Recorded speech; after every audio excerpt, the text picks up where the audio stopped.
La Bible se lit.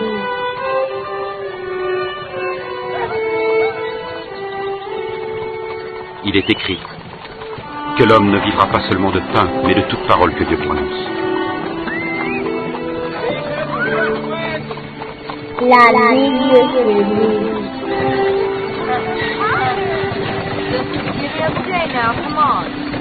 Bien des prophètes et des rois auraient voulu voir ce que vous voyez, mais ne l'ont pas vu.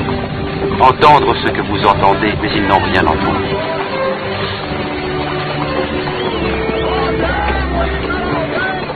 La Bible se lit.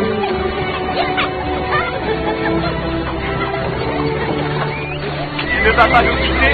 Parle-nous, parle-nous. Parle-nous. Jésus, parle-nous. La Bible se lit.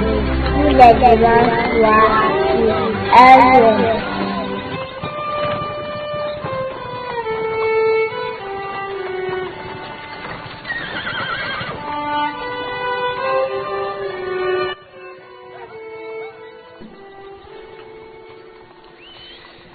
Bonsoir chers auditeurs de la Radio Vie Nouvelle et merci encore de nous donner l'opportunité d'être avec vous ce soir dans le cadre de l'émission La Bible se livre. Nous sommes tout à fait honorés que dans vos chaumières, dans vos maisons, dans vos chambres, dans vos salons ou alors même dans vos lits d'hôpitaux ou bien dans des prisons, dans vos voitures, que vous nous donniez l'opportunité et la possibilité de pouvoir partager avec vous quelques trésors de la parole de Dieu.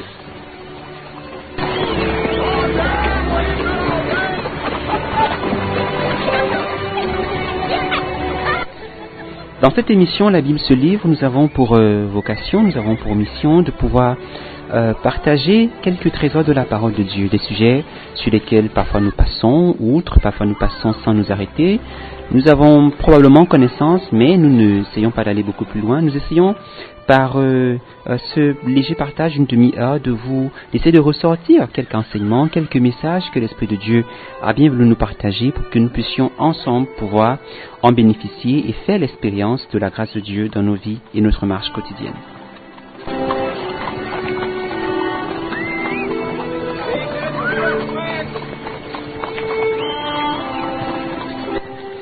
Et pour ce soir, nous allons commencer la première partie d'une série de deux enseignements concernant les vêtements et les tenues qui sont contenus, qui sont mentionnés dans la parole de Dieu. Nous n'allons pas être forcément exhaustifs, nous avons choisi quelques tenues, notamment portées par des personnages que nous connaissons déjà, pour pouvoir essayer de sortir quelques enseignements de la part du Seigneur. Nous allons voir, dans le cas de cette première partie, le vêtement porté par Adam et Ève. Nous allons voir aussi les vêtements portés par Josué, le sacrificateur, par Josué, successeur de Moïse. Et puis nous verrons aussi à la fin les vêtements des rachetés mentionnés dans l'Apocalypse et dans Matthieu 24.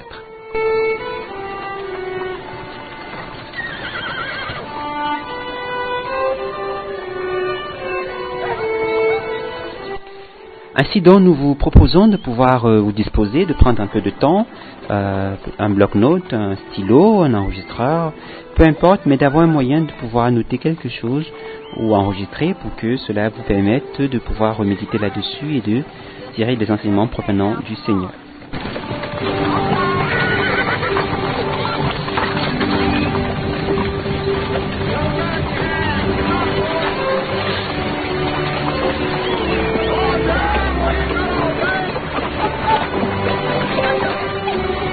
Donc retour sur cette émission de la Bible se livre, émission où nous parlons des messages de Dieu que parfois nous laissons passer sans tenir compte. Nous allons essayer, comme mentionné en début d'émission, nous allons parler des vêtements et des tenues qui sont contenus dans la parole de Dieu. Nous allons commencer par l'un des tout premiers vêtements qui est contenu dans la parole de Dieu, c'est celui qu'a porté Adam et Ève dans le récit de Genèse chapitre 3, et de façon paraphrasée, nous nous rendons compte, nous connaissons un petit peu l'histoire qui s'est produite au commencement de la vie sur terre. Nous avons très bien, connaissons le commandement que Dieu donne à Adam et Ève en leur disant que vous n'allez pas toucher au fruit de la connaissance du bien et du mal, vous pouvez tout manger, mais pas le fruit de cet arbre-ci, parce que si vous le faites, vous allez certainement mourir. Et Adam et Ève, qui pourtant vivaient une vie assez paisible, assez bien, se sont laissés tentés par l'ennemi, par le serpent, qui a mis en doute la parole de Dieu et qui a suggéré à Adam et Ève de manger ce fruit. Nous connaissons à peu près l'histoire, nous savons que Ève a fini par succomber, qu'elle en a proposé à Ève qui lui aussi a succombé, il en a mangé, donc tous les deux étaient responsables, et qu'au terme de cette histoire-là, ils ont pris conscience qu'ils étaient effectivement nus. À la suite de quoi, Dieu, par des interpellations, par des interrogations, appelle Adam, lui demandant où il est, et Adam répond en disant que j'ai entendu ta voix dans le jardin, j'ai eu peur, j'ai pris peur, je me suis caché parce que j'étais nu. Et de là, de Dieu de demander à Adam, mais qui t'a appris, qui t'a fait comprendre que tu étais nu? Est-ce que tu as mangé du fruit dont je t'ai défendu de manger? Et Adam répond, oui, c'est la femme que tu m'as donnée qui m'a donné à manger. Et Dieu demande pareil à la femme qui dit, c'est le serpent, chacun rejetant la faute l'un sur l'autre, qui déjà est la marque de fabrique du pécheur qui ne veut pas se repentir, qui pense toujours que c'est l'autre qui est responsable plutôt que de reconnaître ses propres torts. Toutefois, l'histoire nous enseigne que, après que Dieu ait rendu ses jugements concernant Satan d'une part, concernant la femme, concernant Adam, au verset 21, la Bible dit que Dieu a fait des vêtements d'hommes, des vêtements à partir de peaux d'animaux, et a donné à Adam et Ève afin qu'ils le portent.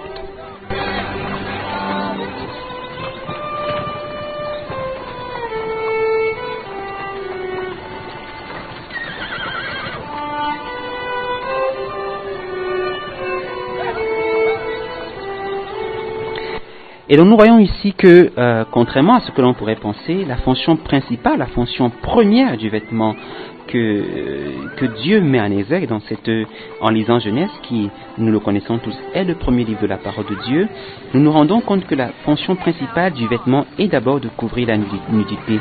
Bien avant même de penser au fait que cela peut nous protéger contre le froid ou avoir d'autres raisons, nous nous rendons compte premièrement d'abord que le vêtement a été conçu pour pouvoir pallier le fait d'être nu. Adam a bien vu Ève tout nu, Ève a bien vu Adam tout nu, mais une fois que les deux, chacun d'eux a pris connaissance du fait qu'il était nu, Dieu a immédiatement couvert Adam et Ève par des vêtements faits de peau d'animaux. Donc nous nous rendons compte qu'il ne s'agit pas ici d'un débat théologique ou bien une question de temps moderne ou bien une question de conditions féminines voire de conditions masculines. Nous nous rendons compte d'abord que le port du vêtement finalement n'est pas simplement un appel de la nature ou bien un appel interne, c'est d'abord une recommandation biblique. Dieu veut que les corps soient couverts. On n'a pas forcément à trouver des raisons humaines, physiologiques, sociétales ou sociales. C'est d'abord un commandement de Dieu que le corps soit couvert. Pourquoi? Parce que le vêtement permet de couvrir la nudité. Donc la Bible explique clairement, parce que justement ce n'est pas l'homme qui a décidé de se couvrir. L'homme, une fois a pris connaissance qu'il était nu, n'a toutefois pas pensé à se couvrir. La Bible dit que c'est Dieu lui-même, on vient de le lire au verset 21, qui a pris la peine de couvrir, de faire des vêtements de peau d'animaux et de pouvoir couvrir l'homme. Donc c'est bien de pouvoir se rendre compte que on le fait premièrement d'abord en obéissance au commandement de Dieu.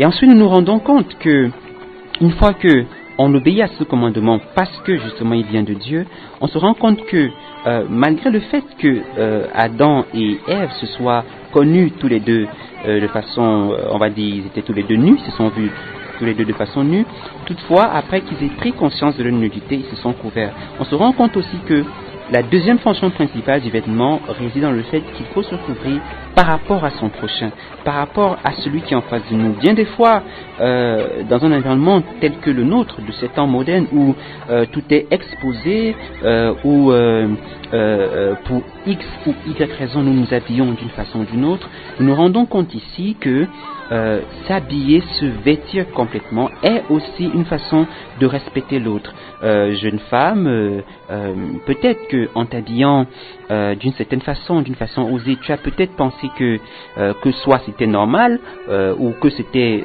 la mode, ou que c'était les temps modernes, ou même que ce serait une façon pour toi de te donner de la valeur. Ici, nous nous rendons compte, d'après l'acte que Dieu a posé en confectionnant des vêtements à Adam et Ève, nous nous rendons compte que se vêtir est la meilleure preuve de respect que l'on peut avoir vis-à-vis de soi-même, mais aussi vis-à-vis de son prochain, fût-il un homme, si tu es une femme, ou bien une femme, si tu es un homme. La plus grande preuve de respect que tu peux apporter à ton prochain, c'est justement de te sentir, d'être vêtu. Combien de fois avons-nous eu et entendu des histoires où, parce que étant exposé, on a pensé, évidemment, on attire des hommes d'un point de vue sexuel, sensuel, ou bien des femmes pour des caractéristiques physiques, mais qui ne sont pas allés beaucoup plus loin parce que ce n'était pas véritablement de l'amour, ce n'était pas du respect, mais c'était la chosification, c'était l'assouvissement de certains fantasmes libidineux. Donc, s'habiller, c'est se respecter soi-même, c'est obéir à Dieu, c'est aussi respecter son prochain.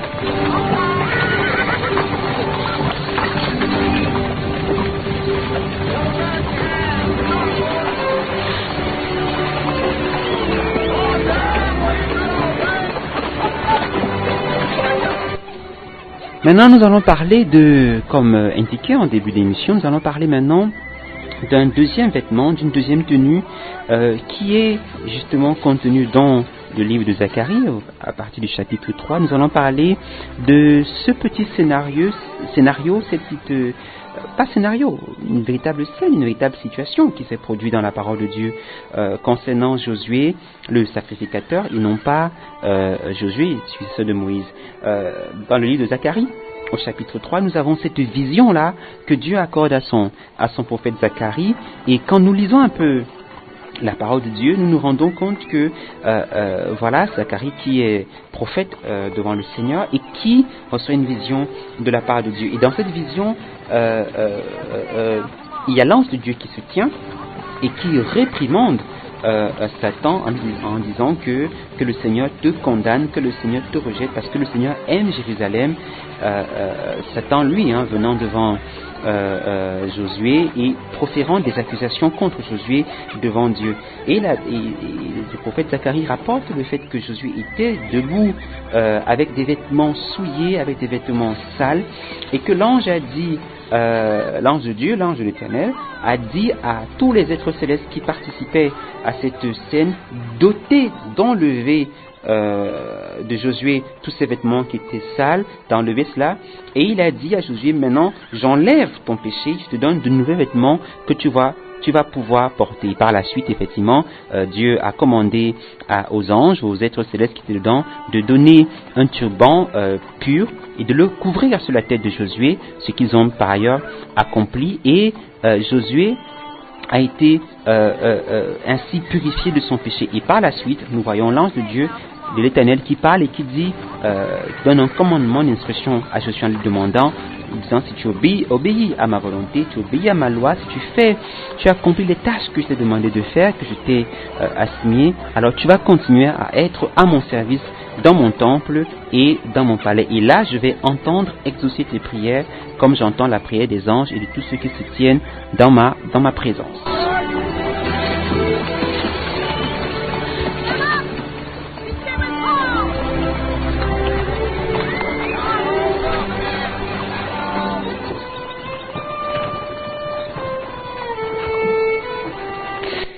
Et donc nous voyons dans cette histoire de Josué qui est assez formidable, hein, quand vous lisez la parole dans Zacharie, vous vous rendez compte de cette prophétie, de cette vision très prophétique.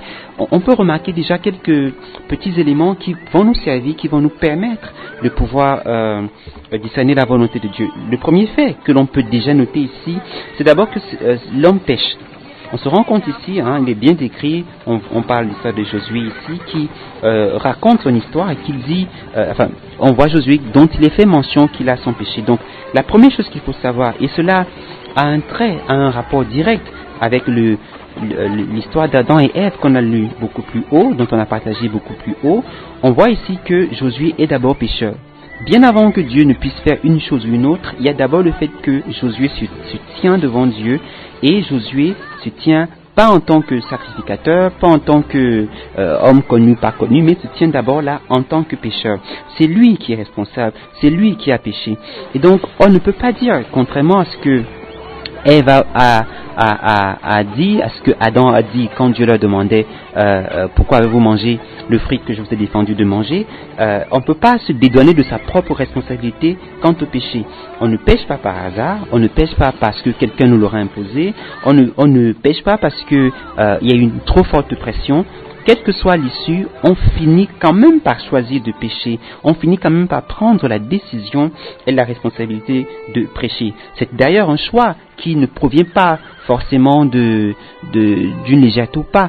Cela est un fait simplement parce que chacun de nous porte justement en lui la nature pécheresse, la nature adamique qui nous a été transmise depuis les temps anciens. C'est ce que Paul explique assez clairement dans Romains au chapitre 7 quand il dit que malgré le bien qu'on voudrait faire, on ne peut pas le faire, et le mal qu'on voudrait éviter, on se retrouve à le faire chaque fois simplement parce que en nous il y a cette nature pécheresse qui nous lie, qui nous contraint pour un début, pour un premier temps, à ne pécher que contre Dieu.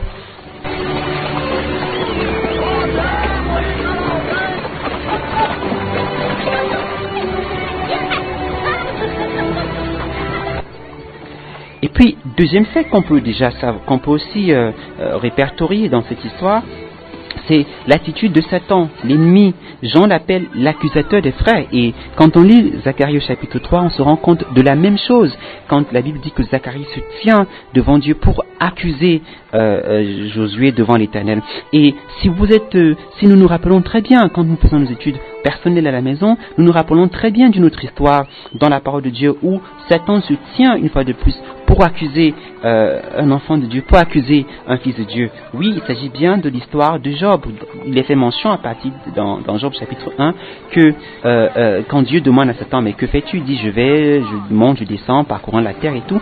Et la Bible nous fait comprendre qu'il accuse Job devant la présence de l'Éternel, quoique Dieu ayant défendu, ayant mis en valeur Job. Mais on se rend compte que partout dans le parcours chrétien dans la Bible, on se rend compte que Satan passe son temps à accuser signifiant à trouver des brèches, à trouver des péchés, à trouver des fautes, notamment dans notre passé, notamment dans nos erreurs, pour pouvoir mettre cela en avant devant Dieu et ainsi nous couper de toute grâce et de toute bonté de Dieu.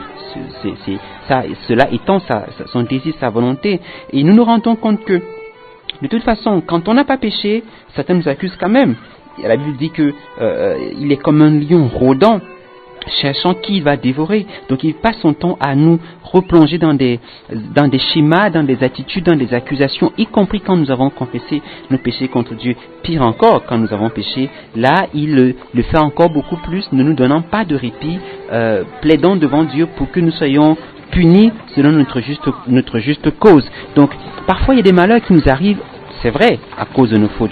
Pierre le dit dans la parole. Parfois, nous faisons des choses qui sont le fruit de notre désobéissance à Dieu, le fruit de notre désobéissance à certaines façons de se comporter qui devraient être justes. C'est vrai qu'il nous arrive d'avoir des malheurs. Et c'est aussi vrai que parfois, nous sommes justes, mais ça n'empêche pas que Satan nous accuse et que Dieu accorde à Satan la permission de pouvoir nous toucher.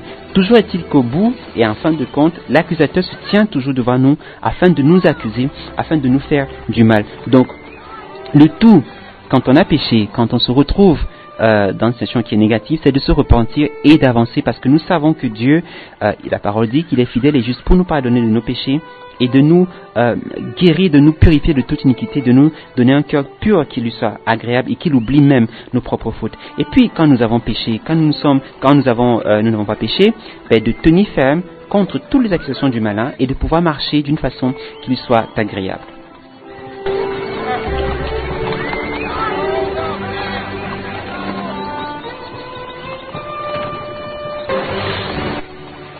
Et puis, troisième fait que nous observons dans cette étude de la parole de Dieu, c'est que Dieu est finalement celui qui sanctifie.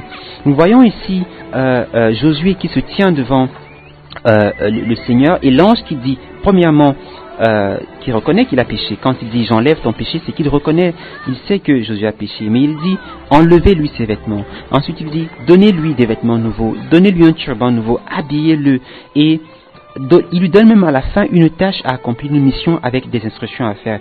Tout salut, quel que soit le péché que nous pouvons commettre, quelles que soient les fautes que nous pouvons avoir, que cela soit par rapport à la nouvelle naissance ou bien à une nouvelle vie, nous nous rendons compte ici que tout salut provient de Dieu. Toute délivrance par rapport au péché, par rapport à une chose qui ne plaît pas à Dieu, est d'abord le fait original d'une décision divine. C'est Dieu qui décide de nous sauver, parce que quand nous étions pécheurs ou quand nous ne connaissions pas encore Dieu, même la notion de repentance nous était étrangère. Donc c'est Dieu, de son libre arbitre et par bonté, qui décide de nous sauver si nous ne sommes pas enfants de Dieu. Et quand nous sommes encore enfants de Dieu, c'est lui qui décide de pouvoir nous convaincre de péché, nous convaincre de justice, nous convaincre de jugement. C'est encore lui qui nous attire vers Jésus-Christ. C'est lui qui crée en nous le vouloir et le faire. Et c'est lui qui, commençant sur une base lui étant un homme comme nous, c'est lui qui nous permet de pouvoir nous repentir, d'être conscients de pouvoir changer de vie, et c'est encore lui qui promet de nous accompagner jusqu'à la fin. Celui qui a commencé une bonne œuvre en nous, comme dit la parole, va l'accomplir, ira jusqu'au bout de son terme. Donc nous voyons ici que de la même façon, comme Dieu a procédé vis-à-vis de Josué, c'est ainsi que Dieu procède pour chaque enfant qui lui appartient. Dieu décide de sauver. Il envoie Jésus-Christ pour chacun d'entre nous. Et quand il nous sauve, il nous donne des vêtements nouveaux. Il nous donne de nous repentir, de changer nos vies. Et quand nous sommes chrétiens, il ne cesse de nous ramener à l'heure. Il ne cesse de parler à nos cœurs, afin que nous vivions dans la repentance. Et quand nous reconnaissons nos torts et que nous avons ce remords, mais bien plus qu'un remords, un désir sincère de nous repentir, alors il nous purifie, il nous lave, il nous donne une vie nouvelle, une espérance nouvelle, il nous régénère afin que nous puissions avancer avec lui si effectivement nous voulons lui être agréable. Donc Dieu est l'auteur et le commencement et l'accomplissement, celui qui tout au long de notre vie, l'accomplissement de notre propre foi.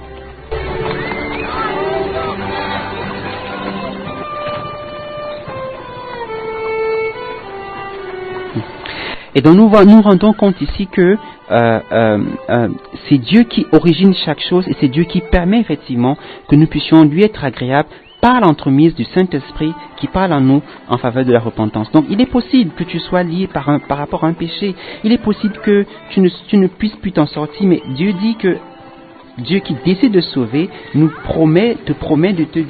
t'accorde la grâce, si tu as la foi, de pouvoir être délivré de cela.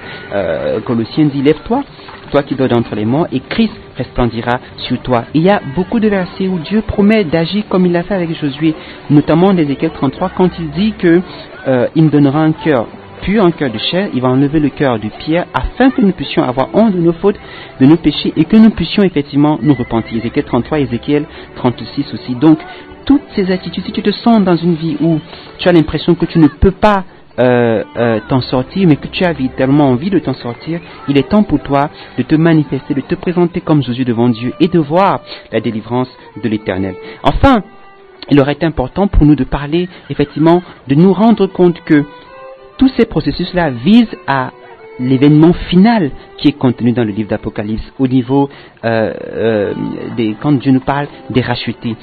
quand Jean décrit ces merveilleuses situations qui se passent quand il dit qu'il voit de nombreux rachetés de toute langue, de toute tribu, qui crient et qui donnent gloire au Seigneur, il dit une caractéristique principale. Il dit, voilà ceux qui ont lavé leur robe dans le sang de l'agneau.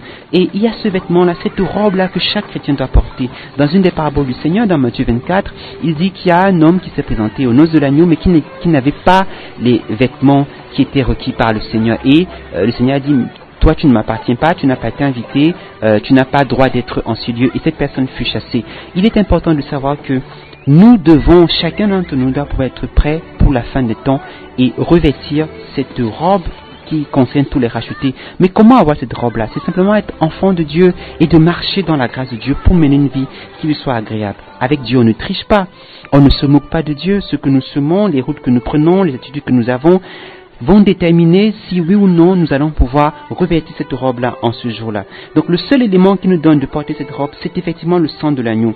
Pas l'argent, pas nos bonnes œuvres, pas la beauté physique, pas l'intelligence, pas la théologie, pas le nombre d'années passées à l'Assemblée de Dieu, mais c'est l'appartenance exclusive au Seigneur, qui n'est obtenue que par la foi et une repentance sincère, et qui se manifeste, qui se déploie dans le fait que nous marchons quotidiennement avec lui et que nous avons un désir, même quand nous chutons, de nous relever et de marcher dans la grâce de Dieu.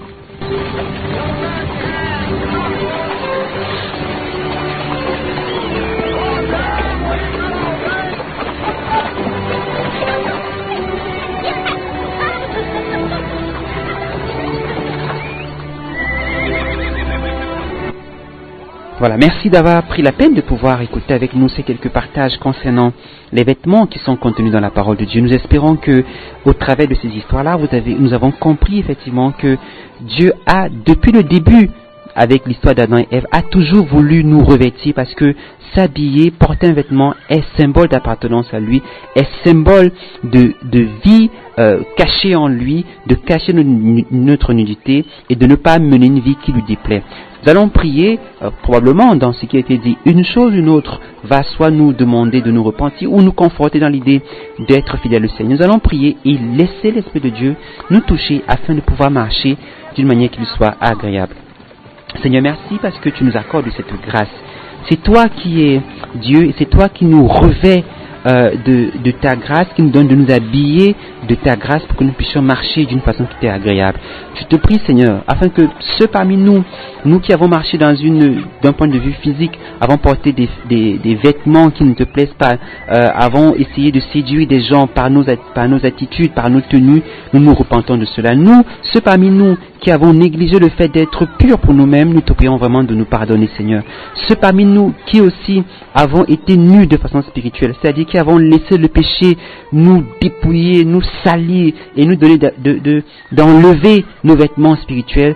En cette journée, en cette soirée, nous voulons vraiment nous repentir et prier afin de marcher d'une manière qui t'est agréable. Nous te bénissons parce que sans la foi, il est impossible de te plaire. Et donc par la foi, Seigneur, nous croyons que de la même façon que tu agis avec Josué en pardonnant son péché, en lui donnant des vêtements nouveaux et d'instructions nouvelles, nous croyons, Seigneur, que tu fais de même pour nous. Et comme tu l'as dit à Josué, tu as dit qu'il doit obéir à ta voix et à ta volonté, et ainsi tu le gardes auprès de toi. Nous voulons prier en te remerciant pour ton Esprit Saint qui va nous garder jusqu'au bout, nous permettre de marcher d'une façon qui t'est agréable. Afin, Seigneur, qu'en ce jour-là, au moment de la grande fête des rachetés du Seigneur, que nous soyons parmi toutes ces personnes-là. Nous voulons te bénir, Dieu de grâce, te louer pour l'œuvre que tu fais à nous maintenant, pour la délivrance que tu nous accordes maintenant et la grâce que tu nous accordes de marcher avec toi pour les jours futurs.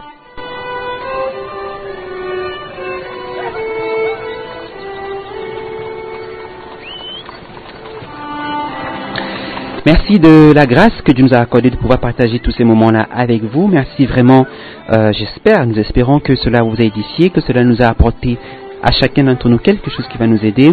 Nous avons parlé des vêtements par rapport à ce programme, vêtements en termes de caractère de vie qui plaît à Dieu. Par la grâce de Dieu, nous parlerons la prochaine fois du vêtement en termes de puissance, en termes de ministère.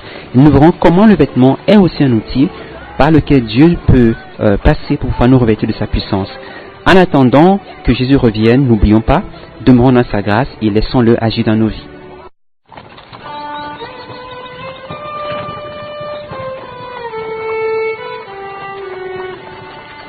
La Bible se lit.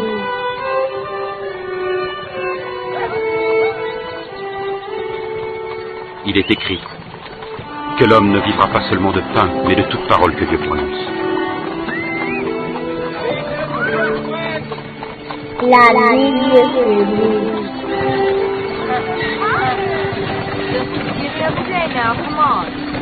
Bien des prophètes et des rois auraient voulu voir ce que vous voyez, mais ne l'ont pas vu. Entendre ce que vous entendez, mais ils n'ont rien entendu.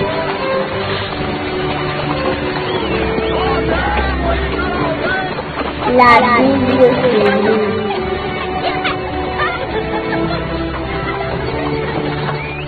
Il ne va pas nous quitter. Parle-nous, parle-nous. Parle-nous. Jésus, parle-nous. La Bible se dit. Il est devant toi,